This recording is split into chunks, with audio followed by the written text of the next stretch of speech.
Crowhill here. Today we review a winter warmer and discuss Freemasons.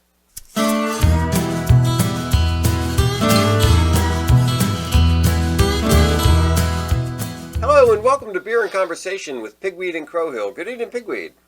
Good evening, Crowhill. What's on your mind today? Hey, how you doing there? The crazy handshake.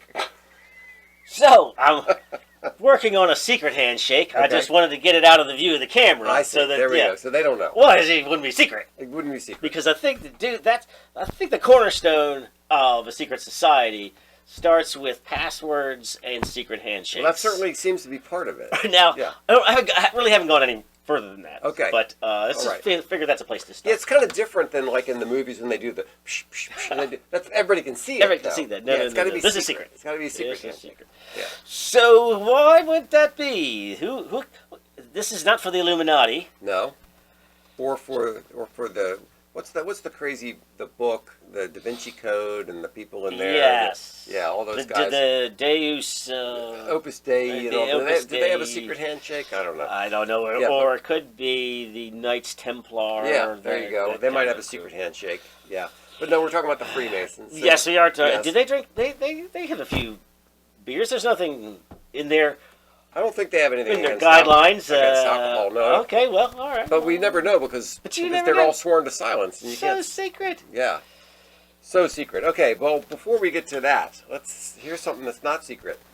Anderson Valley Brewing Company Winter Solstice Ale with natural flavors. Did you tell me where this valley was? It's yet? in California. Oh, California. Okay. Yeah, so But Anderson apparently Valley- it's in the wintry part of California. yeah, Anderson Valley Brewing Company is proud to be the world's first solar-powered brewery. Great. In addition, 100% of our brewing waste is diverted. It's a bunch of virtue signaling stuff here. And I read this and I have such mixed feelings. Because on the one hand, I want to say, that's fantastic. But you know what? But it's not. It's probably not even true because they're right. So they're going to develop solar power, which goes into a grid somewhere. Yeah. And then when that grid runs low, then they get their power from. Yeah. You know what I mean? Yeah. So it's. I mean, on the one hand, I want to say this is great. I'm glad you're doing all these great things. And on the other hand, I'm thinking, yeah, probably not. Which has electricity is being probably used doesn't in a brewery. actually work that way. No, but God bless them. Anyways, but let's forget. Let's see if they can make a good forget beer. that. Do they make good beer? Right. And there's not really a beer style on here. Says but, Winter Solstice, our take on the winter warmer. Okay. Made for the longest night of the year. Its rich mouthfeel and creamy finish are made to lift your spirits. Hints of toffee, spice, and caramel. Well, that sounds exactly right. Yes. For a. It does sound good for a winter warmer. It explains the winter warmer. It's 7%. It's got all of those features. Yeah. And the color is gorgeous. Color's exactly right. Yeah, it's very nice. And I like it. Tastes good. I don't like it when I see ale with natural flavors. Usually that kind of spooks me a bit, but this tastes good. I like it. Yeah. Mm-hmm. Hints of toffee and caramel, but those hints of toffee and caramel just can come from the grains. You don't need to. Exactly. You don't need to spice it up to get those flavors. You don't need to stick a Reese's in there or anything. Yeah. Reese's is the wrong thing. What's the right candy for toffee? The toffee, the Heath bar. Heath bar, maybe that. Yeah, 6 and Heath bars. No, this is very pleasant. Yeah, that's really good. It's good. All right, well done, Anderson Valley, and get your electricity from wherever you want. Yeah. Yeah, I mean, I appreciate your efforts here. Just don't believe it. So when we broached your, what am I trying to say? Broached? Yes, this topic. I thought, that's good because I don't really know much about it. I'm sure 15 minutes during lunchtime, and I'll get up to speed, and we can talk about it. No. It's really, I guess that's one of the problems with secret societies. Yes. It's just not that simple. Yeah. So really, I probably should have started my research a long time ago. So I started looking into this, and one of the things that immediately struck me was, who am I going to believe about what the Freemasons are and do? First, if you go to YouTube, yes, you're going to get somebody going. They're going to just explain the levels. Yes, exactly. The 7 things they don't want you to know. Right. About you're going to get an In Search Of episode with Leonard Nimoy telling you the deep, dark secrets. You're right. The ancient aliens hair guy exactly. going. Yeah. You're right. This is the symbolism means. Yeah.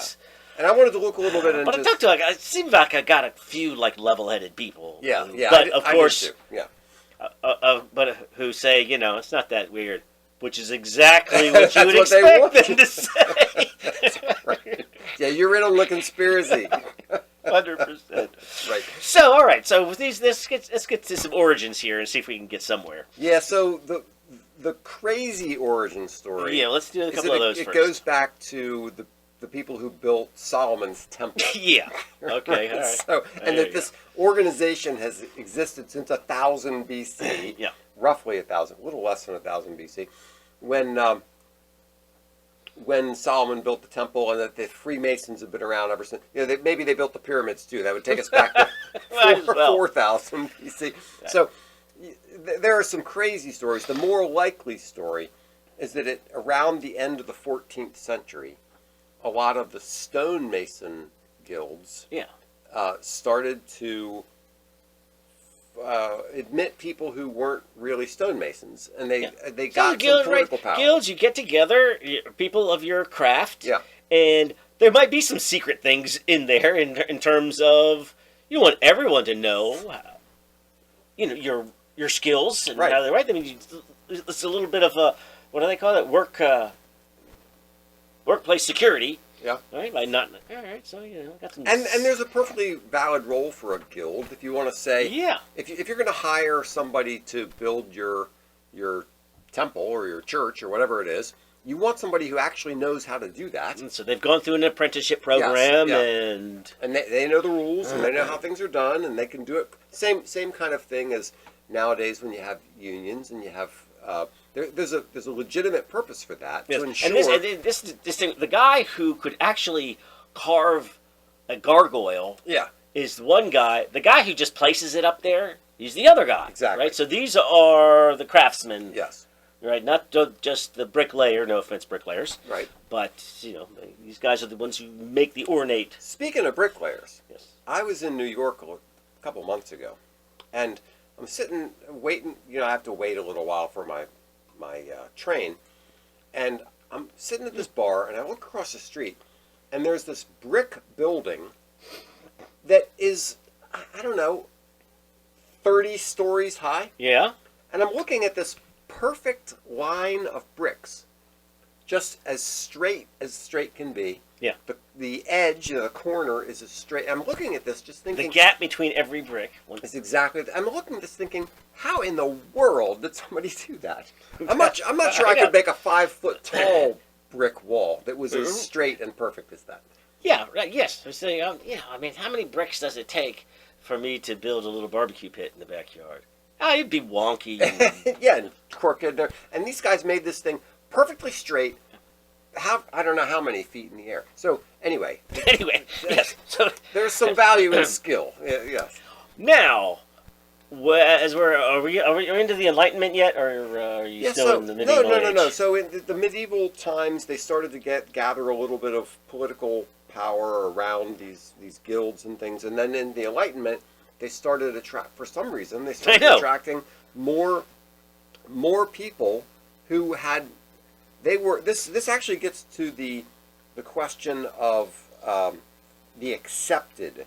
There's the word free and the word accepted are both part of the name. And then there's another one that's the accepted and free. Yeah, right. Which is not the free and accepted. Ancient free and accepted, the free and accepted, the ancient Freemasons, and the free and accepted Masons. Yeah. See, and that's just in America. But the idea of the accepted Mason is somebody who is accepted as a Mason, even though they have no Mason skills. Oh, okay, that makes sense. That's why I wanted to bring it up. Because when we get to the Enlightenment, you have these people coming in basically for the companionship, the fellowship, the political advantage, the social advantage, and to some extent, the intellectual.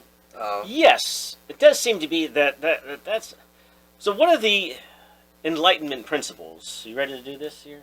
Yeah, go for it. Yeah. It's a focus on reason and science and natural law, and so which is why they said in order to do that we have to get away from sectarian religion and sectarian politics. Right. Let's just focus on these things. And that was kind of a new idea because really everything was guided by those other two things. Right. And so it became a place for people just to talk about with new ideas and this new general belief of seeking truth through science and reason. Yeah, and apparently Masons are not supposed to talk about religion or politics. No, exactly. Yeah. Yes. And there was also, so there's that going on. There's the secrecy aspect, which I think in a way is sort of a marketing ploy. Well, it's two and things. It's also, go ahead.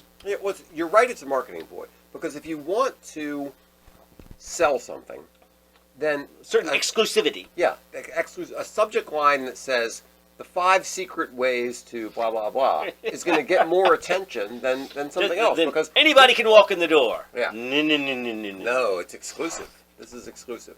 Yeah, what's going on in there? It's kind of like you go to Sam's Club or, one of these membership warehouse things, and, it's got the list of 10 things you have to do to be a member. Right. And number 1 is like you have to be self-employed. And so you go through this list, and the bottom one is, you have a heartbeat. Yeah. They want to make you think it's exclusive, even though it's not really exclusive. So, but anyway, so yes, they started to form these societies that were built around fellowship and all that. But one also, is to make good men better. Yes, I like that. I like that phrase. I like that phrase too, and that also ties together with the whole concept of building. They sort of tied those two things together of like building a life, building a society, building a moral foundation. How about this for building? The grand architect. Yeah, sure. So, yes, you can't talk about religion, but in the ceremony, you have to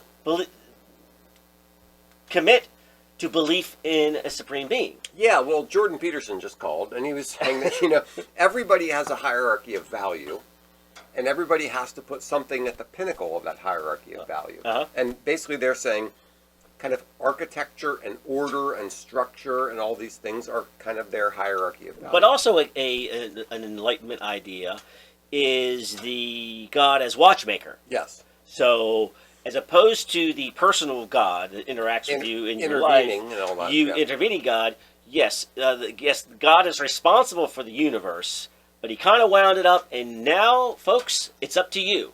And that can be a little bit empowering. Yeah. In this sort of new scientific world. Yeah. And that was sort of their focus. And you could see that very heavily. That's where you get deism. Yeah. And I really don't want the guy building the brick wall to be thinking, gee, God, where should I put this brick?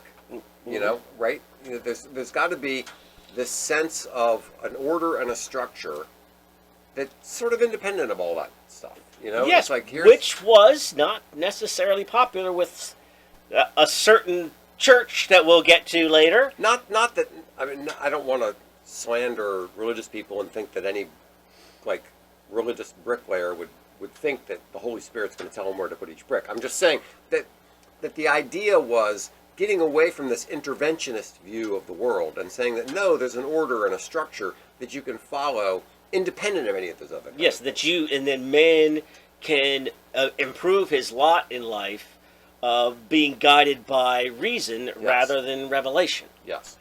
So Some find it offensive, but we'll get to that later. Yeah, and that ties in very closely with the founding fathers. Let's talk about those because founding fathers. a lot of the founding fathers were deists and Masons. Yes. Tell me about the Jeffersonian Bible. Yeah. So Jefferson takes the Bible and goes through and decides to excise the parts that he didn't like. All the miracle stuff. Yeah, right. Right? So the stuff that just seems it's kind of hard to justify through reason, but I like these other parts, which seem to be pretty consistent with being a good person and caring about your fellow man and all of that. We'll go with that. But kind of a ballsy move, though, to take the X-Acto knife to the Bible. I know. But, that's Thomas. Yeah, he was not a timid fellow. So, Right. So a lot of these. So who are we talking about here? A bunch of signers of the George Washington, Ben Franklin, Thomas Jefferson. Well, our money has Masonic symbols on it. the all-seeing eyes, but there's some other Masonic things. Hold on, wait a minute, because I want to get to that, because that's when it gets spooky. Okay, all right. Yeah. So founding fathers, they're very much a part of this was probably the first country built on Masonic principles, or the only one. To some extent, yeah. And which is, well, let's hold on to that, because we'll get to the conspiracy parts about that in a minute. But yes, so you can see that in the First Amendment. Yeah. In that, yes, we're talking about we need a godly nation, guided by God, guided by providence, but very specifically, not any denominations. Yeah. We're not talking about any, which is this so-called church and state division, which is where is it not? It's not in the Constitution. Not in the Constitution. Not in the Constitution. There's another reason for but that. there's an idea. Yeah. So there is the Freemason angle on that, which is, yes, you have to believe in a higher power. Yeah. Yes, you have to believe in God. You have to believe in an order. You have to all this, but we're not going to get into nitpicky stuff. So there's that angle to it. Yeah. The other angle to it was just, in order to get Pennsylvania and New York and Maryland to get along, Yeah. because they all have their own state. Yeah, you got the Catholics and the Quakers. Exactly. In order to get along, you just had to say, okay, we're just not going to deal with Yes, that. we got it. All right, Kind guys. of like going to Thanksgiving dinner. Right. We're just not going to talk about that tonight. Right. We'll mention God, but let's just keep moving. Yeah, that's right. So there's a few interesting things about Masons. Generally speaking, it's only men. Apparently, some Masonic lodges do admit women, but generally speaking, it's only men. When you ask a Mason, so I've been told, I've never done this myself, what it's about, apparently they say it's about fellowship, but it's supposed to be a system of morality veiled in allegory and illustrated by symbols. Well, that's pretty good. It's kind of interesting. Yeah, yes, and a good, not weird explanation. Yes, of what goes on because there. they do have a lot of strange things that they do. Yeah, strange a lot customs. of ceremony. There's symbolism. Do you want to get to your crazy symbolism? Well, so let's try this one. So here's a ritual. A candidate wants to enter into. So there's three basic orders. There's entered apprentice, journeyman, or also called fellowcraft, and master mason. Those are sort of the three basic levels or degrees of being a mason. Hold on, but you said that there are a bunch of different. What do you call it? Not sects is the wrong word, but. Different divisions, different groups. Right. So many of them, this is how it works. But then there's the other ones, the Scottish Rite, where there's 33 levels. Yeah, I know. Yeah, but these three levels are kind of seem like the basic. The basic thing. So here's the basic ritual. A candidate is trying to become an entered apprentice, and he waits to be summoned. He's blindfolded. He has a noose tied around his neck. Okay. His left trouser leg is rolled up. Right. His left breast is exposed. Yes. The doorkeeper knocks 3 times and asks for his admittance. The candidate is escorted in. There's a dagger placed at his chest. He kneels before the master and engages in this Q&A with the master, where I guess he has to show that he knows what he's talking about. Right. He puts his hand, a rehearsed Q&A. Yeah. All right, you're not being grilled. Puts his hand on a Bible and presses a compass, which is the main symbol you see. Presses that against his chest. He swears to never reveal any of the Masonic secrets and binds himself to having his throat cut, be buried in the sand at low tide, and various other nasty things happening to him if he reveals any of this stuff. So, this is one of the rituals, and it sounds pretty goofy. Like the trouser leg being rolled up is supposed to indicate that he's of sound body. That he's got able-bodied man. All right. His left breast is exposed to show that he's not a woman. Yes. Nor does he identify as one. The noose around his neck, I guess, is to show that I'm willing to die if it comes to that.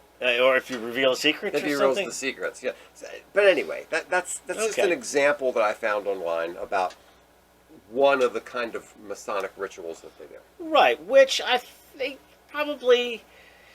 It's weird. It's weird, but it's a bonding thing. Yeah, right? exactly. Like all of fraternities, what weird fraternity rights are there? Where they right, without sort of painful hazing, Yeah. but it's, yes, you've been through the thing, and all your brothers have been through it. And, Right, exactly. et cetera. Yeah. Yeah, so it's a little weird, and it's a little probably not very modern in one sense. Modern people typically don't do that kind of stuff. Right. We shy away from. Yes, but I think it has a certain appeal. Yes, there are a lot of people who argue that one of the problems with young men is that they don't go through some sort of a adolescent ritual of becoming a man. Yeah, yeah. So I mean, there's. I'm all for 2 years mandatory military service. Something. Yeah, right? I mean, so there'd be this threshold where all of your 21-year-olds are very different from your 17-year-olds. Yeah. You just know that as a culture. Yes. Yeah. Sweden has that. Of course, obviously, Israel has it. Thank goodness. Yeah. Right. Yeah. There's a lot to be said for rites of passage. Yeah. And there's a lot to be said for people going through some sort of a testing or a proof before they get recognized in a certain way. Of course, nowadays everybody gets a trophy and participation trophies and all that, because that's the way it's got to be. Now, you mentioned before this division among the different Freemasons. Yeah. So there's two basic divisions. All right. There's apparently regular Anglo-American Freemasonry, which insists there's a volume of scripture open in the working lodge. It doesn't say which volume of scripture. That every member professes belief in a supreme being, that no women be admitted, and the discussion of religion and politics don't take place within the lodge. Okay, then there's yeah. this continental Freemasonry, which removes some or all of those restrictions. Like, they might not require belief in a supreme being. They might say that you can have women in there or other kinds of things. Of course, there's the Brits doing something right and the French screwing it up again. That's right.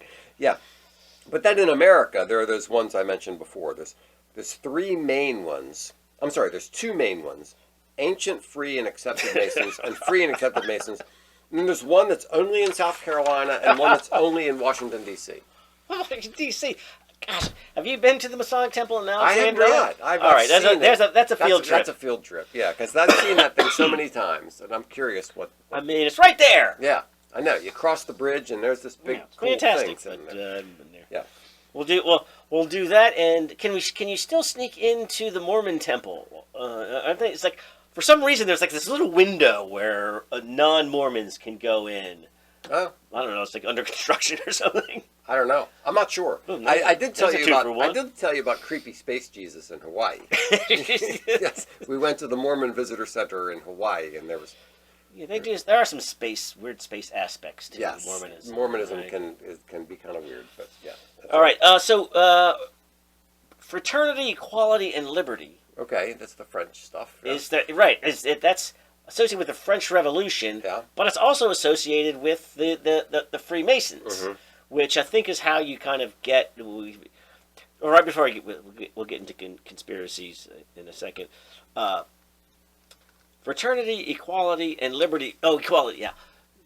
So one of the aspects is if you and the Earl of Nottingham are both second level Masons, you're equals. Okay.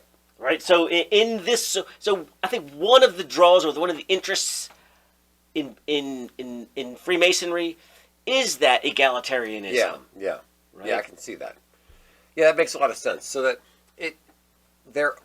it's necessary to have various institutions that put the Duke and the Earl and the plumber on the same level. Yeah. And there are nice stories about some guy goes into a church to pray, and the king comes up and kneels down and prays next to him, and it's like right. In the eyes of God, in this connection, we're equal.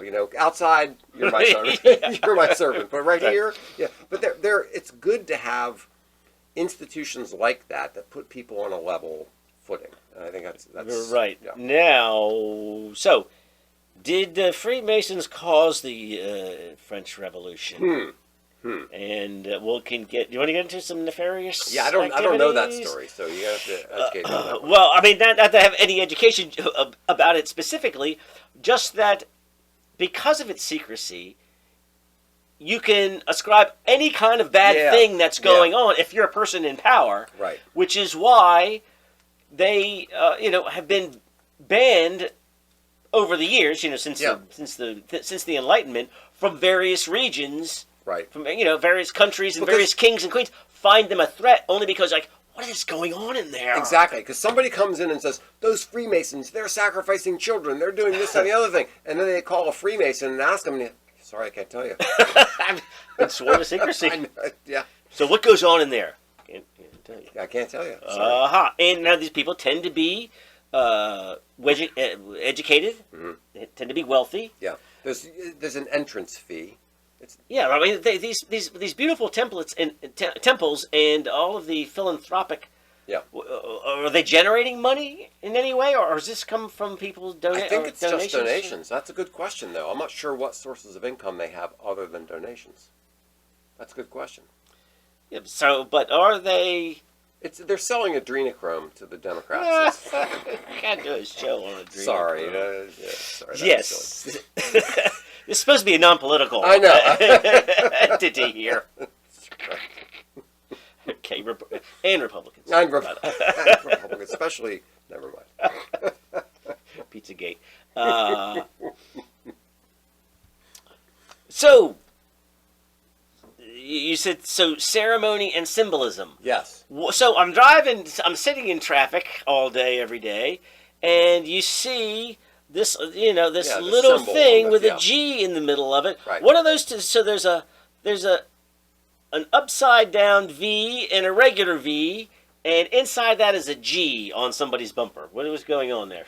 One, they're Freemasons, or they're the compass. What are those two things? Well, the V's are the compass. I'm pretty sure that has to do. What's coming, and the other is a right angle ruler. Yeah, right. So these are masonry tools. They're that's straight up craft tools.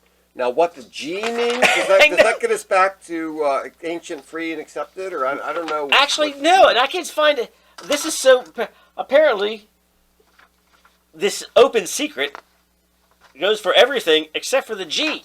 Huh. Nobody will tell me exactly what the G is. means. The G at the center it represents geometry. Okay. While others believe it represents God, and others the grand architect of the universe. Okay. So there's no Nobody agreement on what the G means. And who knows? Maybe different.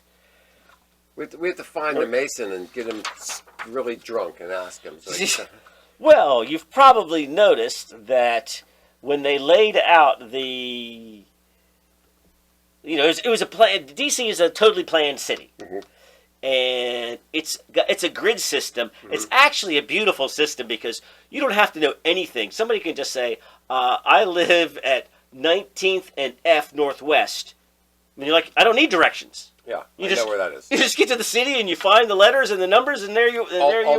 Although I got to tell you that a friend we both know and I were going to a concert. Yeah. And it was at 4th and E. All right. What do you need? What more do you need to know? 4th and E Southeast, and driving down there, we're saying, who cares Southeast? It's 4th and E. There's a 4th and there's an E. It's at the corner of 4th and E. Yeah. Well, we went to the wrong 4th and E. You're in Southwest? Yeah, because it's a 4th and E in each of the quarters. Yes. And then we said, oh, maybe there is something to that side. Yeah, you do need that other part. Yeah, you do. Yeah. You do need that. But, however, it is a brilliant system. Yes. Except then there's all this diagonal thoroughfares. There are some explanations for that. Obviously. Well, one explanation is that it draws a pentagram. Yes, it draws a pentagram, which points directly to the White House. And these other... The other explanation for the crisscross streets or the diagonal streets is so that the city could be defended with cannons. Because if an army's marching down here, you line up cannons on these streets, and you can defend the city better. Well, that's just what I would expect. Somebody who's in the conspiracy. Exactly. the same. They're doing the same thing over in the French Revolution just 20 years later. Yeah. But Whatever. But yes, there are all these conspiracy theories about Masons having influence and, how the Washington Monument was built and all this other kind of stuff. Now, the Pope recently, last week, Yeah. reminded us. Yes. Because apparently he knew that I had. You were wondering about this. Some of us had forgotten that the Vatican says that the laity or clerics participating in Freemasonry are in a state of grave sin. This is November 13th. This is just very recently. Just to make sure that you know that, and let's just back this up, old Ratzinger, the previous Pope, Benedict, yeah. Benedict the German, he's in 1983 made a doctrinal level declaration, just to remind everybody that the faithful is forbidden. Why? Because of the irreconcilability, between Catholics and Freemasonry. Yeah, so I spent a little bit of time looking into this. Alrighty. Where did this start? Pope Clement XII in 1738. Okay, so now here we are back. We're right back in the Enlightenment. Yeah. Yeah. So the only thing I pulled out of his thing was that Freemasons bind themselves to silence about what they do. So that seemed spooky and crazy. But then Leo the 13th was after? a little after, accused Freemasons of planning the destruction of the Holy Church publicly and openly. And he said, now here is where I think he might have a point, is that they hold natural reason is a sufficient guide, and they deny anything that's been taught by God. Exactly. So that is where, because that's a direct contradiction of Catholic doctrine, which is that there is revealed truth. I get it. Yeah. I get it. So no, it's 100%, yes. Deism and Catholicism are not just buddies exactly. here. It doesn't fit together. So that's. I mean, it sounds kind of silly. You have these Freemasons; they're just trying to help people and do charitable deeds, and they have these silly rituals. What's the big deal? Right. But the big deal is that they deny special revelation. Exactly. Well, because there are some things that can only be understood. Right. In Catholic, or actually most Christianity or religions, through something other than reason. Yes. Right. I mean, that's kind of what faith is. It's like in the face of certain evidence. Well, things you have faith that goes beyond that, and natural law would say, just take some basic Christian doctrines like the incarnation and the resurrection. You're not going to reason yourselves into those. Those are things they're revealed. So either you believe the revelation or you don't believe the revelation, but it's not something you're going to come to by sitting around pondering reason. Yeah, I mean, I don't think that the papacy was happy with the Jeffersonian Bible. Right. Yeah. It does seem a little heretical. It's pretty odd. It's pretty odd. Yeah. Yeah. So there, and now I tried to investigate this a bit, but then I quickly discovered that I was getting into the deep, dark conspiracy mind of the online radical Catholic. Hey, you don't have to go far to find those people. No, you do not. You put in Freemason, and you can find crazy stuff very fast. So we're trying to steer away from a lot of that. Yeah, but I mean, because personally, it just does look like fraternity and guys are hanging out, like a little bit of ritual, a little bit of privacy, and that doesn't sound terrible, but I mean, I get the objection that the Pope has to that.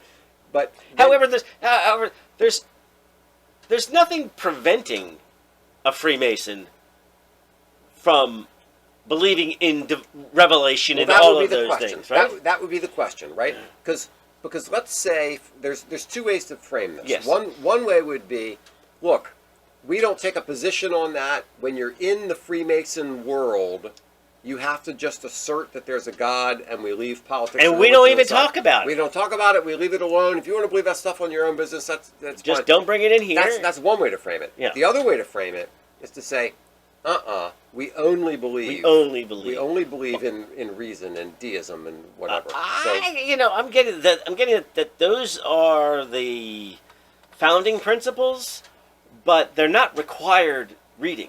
Yeah. Yeah. That's how I. It seems that way, but we don't know because we're not Masons, and if we asked one, they wouldn't tell us. And they wouldn't tell us. But now I want to know what's going on in there. I know. Come on, cut it out. But it's like the girl in the neighborhood looking up at the boys' club. What are they doing in there? Yeah. How come we can't go in there? I want to know what they smoke cigars. Yeah. Right. Yes, but if it's men with philosophical, scientific, and intellectual pursuits, trying to be better men, who trying to be better men and improve their communities through philanthropic work. Well, who's to complain about that? Right. Yeah. Exactly. All right. So there you go. Freemasonry. I haven't known much about it my whole life, and I know a little bit more. It was interesting to look into this because, every day you see those things on the road and you see the temples, and it's, Yeah, and if you look at a map that's dotted with where the temples are, they're all over the place. They're all over the place. And if you have any interest at all in early American history, it's an important thing. Yeah, it was an interesting little dive. Yeah, and I am not worried at all about the presence of Freemasons in my midst. No, it's kind of like, Jehovah's Witnesses. Good neighbors, bad Sunday school teachers. Right. Yeah. Right. You might not want them to explain divine revelation to you, but they seem like fine people. They do seem like fine people. Yes. Cheers. Thanks so much for listening to Beer and Conversation with Pigweed and Crowhill. Remember to visit us at pigweedandcrowhill.com or send us an email at pigweedshow@gmail.com.